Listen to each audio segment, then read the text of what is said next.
Good morning, everyone. This morning we are going to move into the next video of our marathon videos going on about five blunders. Today we are going to cover the five blunders of parents. And these five blunders are made by the parents which actually contribute in the abysmal destruction of education, their issues of future, their issues education, their own expenses, their money, every single thing is going into the tube, into the gutter, just because parents actually have been perpetrating five mistakes, five errors, five blunders. If parents are going to rectify their blunders and modify these blunders, everything can be fizzled out and the new dawn can be dawn. Parents have to actually erase all these five blunders. The education will improve, educational quality will improve, teachers' quality will improve, expenses will improve, fees and all things that they have been looting in the broad daylight. Every single thing will come down, and every single thing in India would be hunky dory. Education is gone, everything is gone. If education is abysmal, everything is abysmal. If education is lustrous, everything is lustrous, and if it is lackluster, everything is lackluster.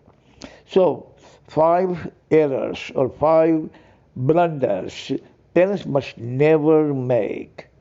And these five blunders are as follows. Point number one, close, close their eyes to abysmal quality of education.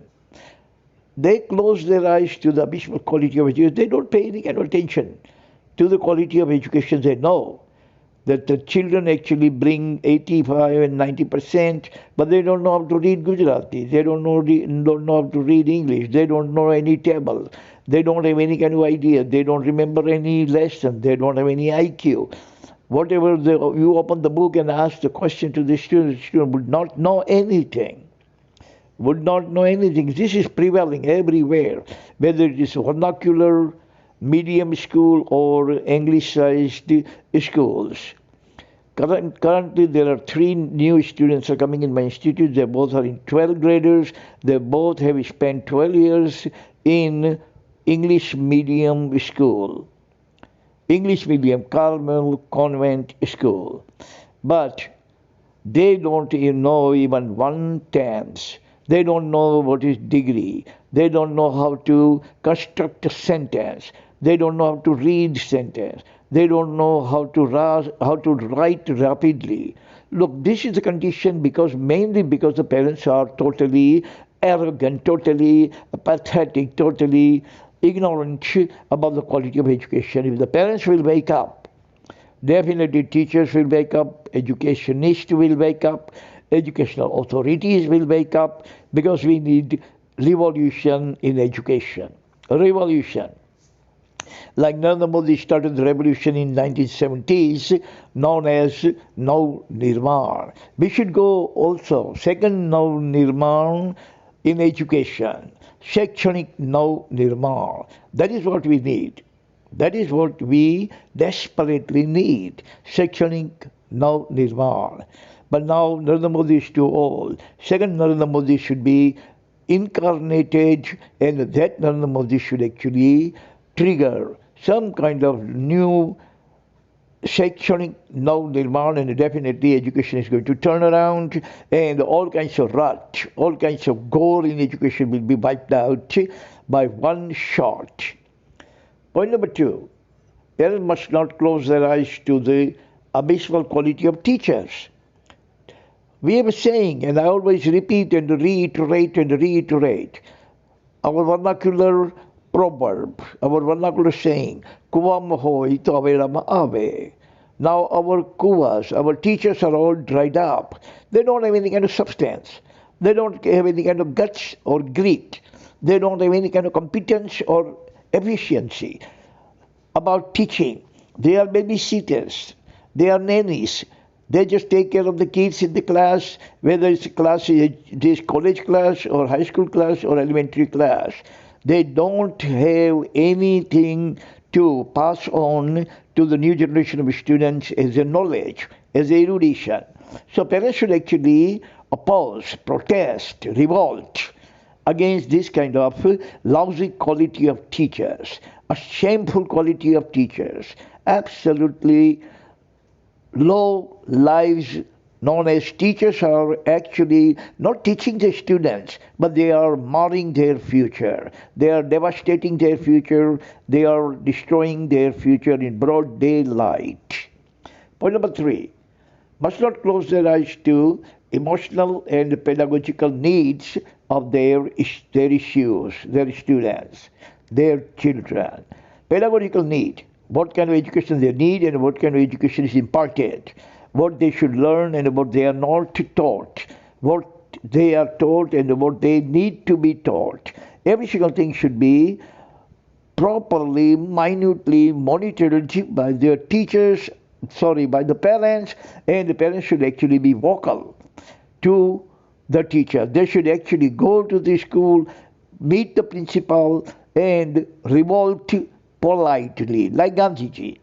Politely revolt. No angry revolt. No taking the roller with them. Not taking the utensils with them and bang in the class, in the school campus. No need to be rowdy so that the principal can call the police and the police can come and drive you all out of the campus or arrest you.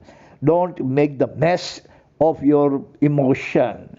Our emotion must not turn into mess. Our emotion must not turn against us. So parents should actually go and protest very politely, very peacefully, with utmost tranquility, and get the result done peacefully, patiently. The revolution cannot actually come overnight. You have to be very, very, very patient. You must have tons of patience in order to get the result of your protest. Point number 4, parents must not close their eyes to kiki activities of their issues. Parents really are too poor, arrogant. I'm sorry, not arrogant, but I say ignorant, apathetic. They don't have any kind of knowledge what the kids have been doing in the campus, college campus or high school campus. They don't have any kind of idea that their kids are indulged only in kiki activities, the hee-haw, and all kinds of fun and thunder.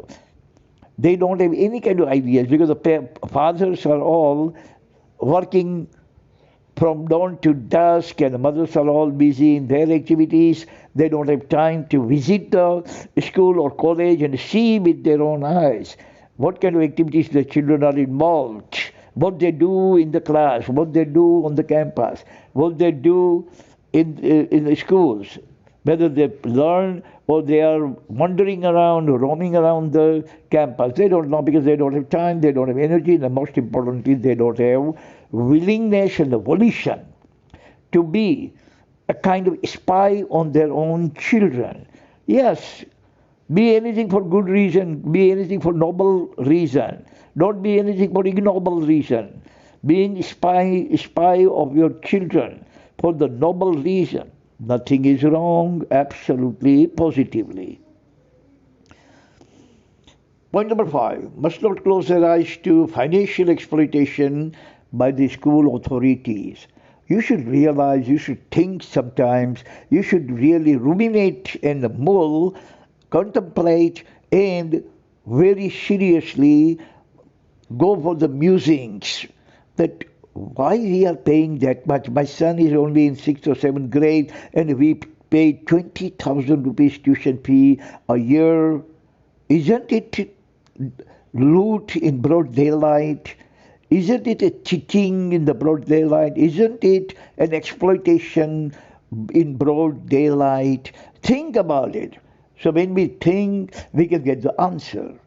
And we don't think, we don't get any answer at all. So if you want answer of all this problem going on in India in the name of education, everybody is looting you. Everybody is looting you, charging you 20,000 or 30,000 or 50,000. They are all looting you. Two students are coming for the 4 months in my institute. They have been speaking English language for the last 3 months. I take only 1 month to teach. They both are in first SAM. And their parents were actually planning to send them to Rajkot to learn how to speak in English language. They went over there and got the information, and each child was ready to pay 90,000 rupees, 90,000 rupees per person to teach how to speak in English language for 6 months. Now think, 90,000 tuition fee, then lodging and the boarding and the traveling and the medicine and other expenses. Somebody, not the somebody, but he was my old previous student, told them, advised them. He brought all three of them to both the students and the one parent, and they started coming at my place. I charge 4,000 rupees per person, and when someone actually refers someone, I charge 500 rupees less. They paid me 3,500 each, 7,000 instead of 1,80,000. God is my witness, I'm not lying. And those students who are listening, who were my students, they know very well. No. You don't get happy, you don't become happy, you don't get blessings of the God by cheating students. You can cheat anyone, but not students. Students are the future of the nation. You are cheating the future of the nation means you are teaching them how to cheat. You are telling them the cheat. When you grow up, you also cheat. Everybody just like us. God forbid. God bless every student on this planet. Amen. Thank you very much for listening.